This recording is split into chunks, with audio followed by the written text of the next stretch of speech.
What the hell are we going to do without men? You look around the city here, you see all these buildings go up, these men, they're doing impossible things. They're under the streets, working on the sewers, they're up on the power lines, in the storms and the rain. They're keeping this impossible infrastructure functioning, this thing that works in a miraculous manner. They work themselves to death, and often literally, and the gratitude for that is sorely lacking, especially among the people who should be most grateful. You see university professors, especially of the social justice bent, who are among the most protected and privileged people that the world has ever produced. They take everything they have for granted, failing to understand entirely that there's a massive infrastructure of unbelievably hardworking, solidly laboring, working class men breaking themselves in half on a regular basis, making sure that everything that always breaks works. And so a little gratitude for that is in order. And it's very useful to tell everyone, not just men, that they have an important role to play, a necessary role, and that if they act properly and honestly and forthrightly, that they can put their lives together and they can help their families and they can make their communities better, and that that's not toxic masculinity, that appalling phrase. It's what keeps the world going round. If we had any sense, we'd understand that, instead of doing everything at every possible moment to label what we have in the West as oppressive and patriarchal and fundamentally predicated on power, of all the insane propositions. Anybody who's ever worked for a functional organization knows perfectly well that the organization isn't predicated on power. You have a boss whose fundamental motivation is power. Well, first of all, the probability that he's going to be successful is very low, because everyone will be working against him behind the scenes. The people who are successful are good mentors, and they're hard workers, and they're productive, and they're competent, and they do their job properly, and they do everything they can. My observation has been that they do everything they can to find junior colleagues who have potential and possibility, and work diligently to further their careers, and find that a major, if not the major, source of satisfaction in their life. Certainly the people I've met in my life who've been very successful, and I've met many very successful people, are thrilled to death when they can find someone who's young and willing and able and conscientious and straightforward and diligent, and they open doors for them in every direction they can possibly manage. And none of that's credited to the oppressive capitalist patriarchal system, which also is doing miracles, is performing miraculously all around the world, raising the standard of living of poor people everywhere in the world at a rate that's unprecedented in human history. You know, for me to feel empathy for you, I have to see the world through your eyes. And I do that with my body. What I do, technically, is I attempt to determine what your goal is. And I do that by observing, well, your nonverbal behavior substantially, your verbal behavior as well, especially the direction of your eyes. And I get some sense of what you're focused on as a consequence of that. And because of that, I can also focus on that. And if I do the same thing, then my body reacts the same way yours does, in which case I feel emotions that are similar to yours, and then I can understand you. And so when you go to a movie or you read a piece of literature, you focus on the protagonist or whatever, or the series of protagonists, and you identify their goals. And by identifying their goals, you can place yourself in the same state of mind that they are, and then you can embody their emotions. It's not a cognitive process, it's an embodied process. And then you can read off your emotions and infer what they might be thinking.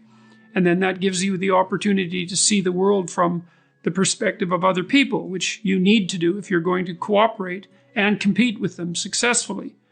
And so literature, storytelling, not literature specifically, but storytelling and all of the dramatic arts are there precisely to facilitate that understanding. That's why children pretend play so often and so naturally. They adopt roles to become other people so that they can understand each other. It's crucially important. And one of the things that I'm concerned about is the fact that our modern technologies, especially phones, because they're so ubiquitous, are likely interfering with children's ability to engage in sufficient dramatic play. And because of that, it's destabilizing their identities. I often wonder if these adolescents who are having gender role confusion, and say, let's call it identity confusion in general, are doing something like delayed pretend play because they didn't get it when they were young. And it's not optional, it's crucial. There's about a 4-year period from about the age of, let's say, 3 till 7 or 8, where you need to engage in continual dramatic play. And that's what catalyzes your identity, enables you to practice who you're going to be. And if that's interfered with, well, we have no idea what the consequences of that will be. I would say social isolation to begin with, because a kid that can't play, is hopeless socially. You're hopeless socially unless you can play. And you need that early. I've traveled to 160 cities in the last year and spoken to about 350,000 people about personal responsibility and the meaning that is to be found not in rights, but in responsibility.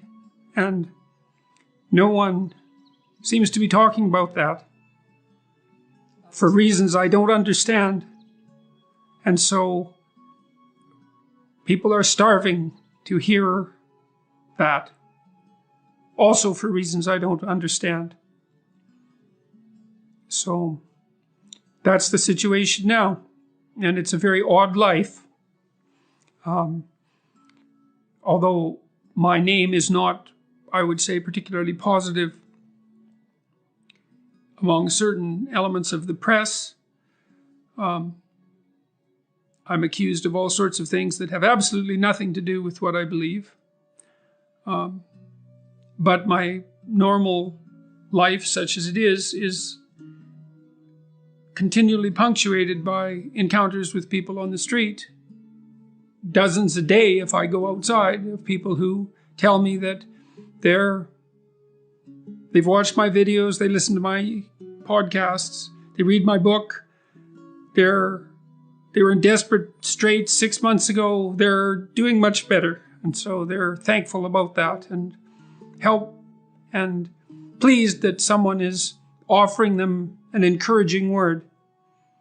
So I actually happen to be rather positively predisposed to people.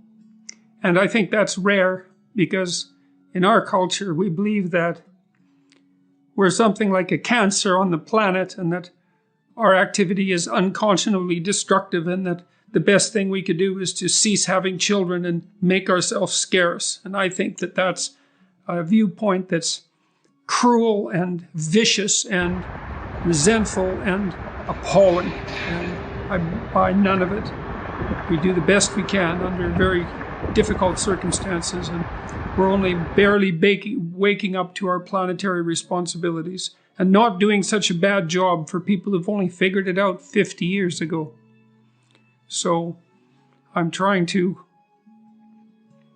offer people some encouragement for their trouble.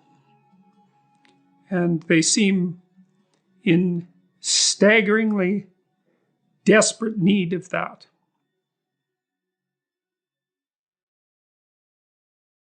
It's very peculiar and difficult to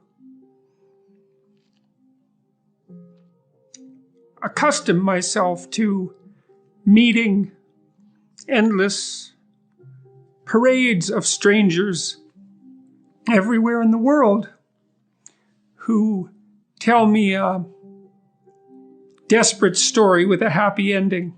It's a very private story, and they obviously trust me enough to, first of all, tell me what was wrong, and then let me in on the fact that things have improved dramatically because they've developed a vision for their life, and because they've decided to marry their girlfriend, and because they've decided to have a family, finally, and to settle down, and to work at their career, even though they may just have a job, and to tell the truth, and that's working,